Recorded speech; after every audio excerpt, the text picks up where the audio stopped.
Assalamualaikum warahmatullahi wabarakatuh. Ketemu lagi di channel saya, Desmawati Koretangin. Hari ini saya akan membuat gulai kapau, gulai yang berasal dari Ranah Minang, Sumatera Barat ya. Langsung kita buat. Ini ada daging cancang. Lalu kita rebus dulu ya.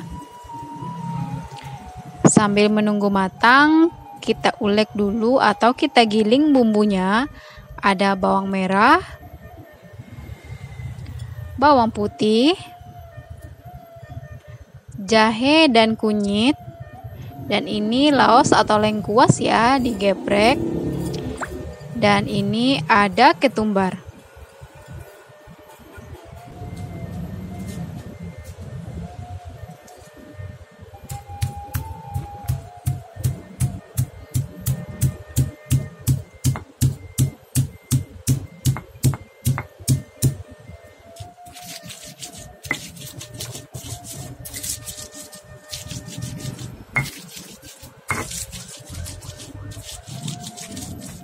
Ini sudah halus ya, lalu disisihkan. Ini dagingnya sudah empuk, lalu masukkan nangka muda.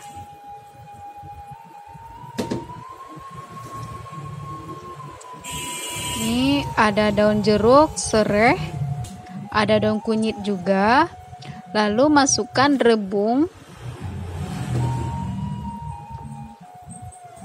Masak sampai nangkanya matang. Ini sudah. Lalu masukkan lagi bumbunya ya. Ada cabai giling dan bumbu yang sudah kita giling tadi.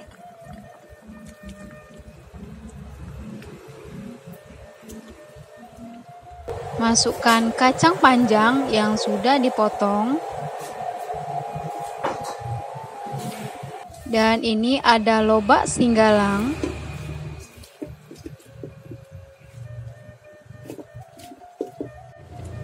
Dan masukkan santan kental dari 1 butir kelapa ya, atau 500 ml santan kental.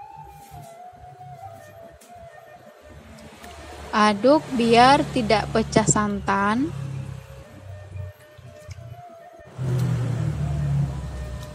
Masak sampai mendidih sambil diaduk. Masukkan garam. Saya kalau memasak garamnya terakhir ya. Lalu cicipi. Jika sudah pas, berarti oke ya. Dan jika kurang garamnya, dan ditambah lagi. Nah, ini sudah matang. Nah, ini dia gulai kapaunya sudah masak seperti ini. Cara membuatnya mudah ya, tinggal cemplung-cemplung saja. Oke, terima kasih. Selamat mencoba. Assalamualaikum warahmatullahi wabarakatuh.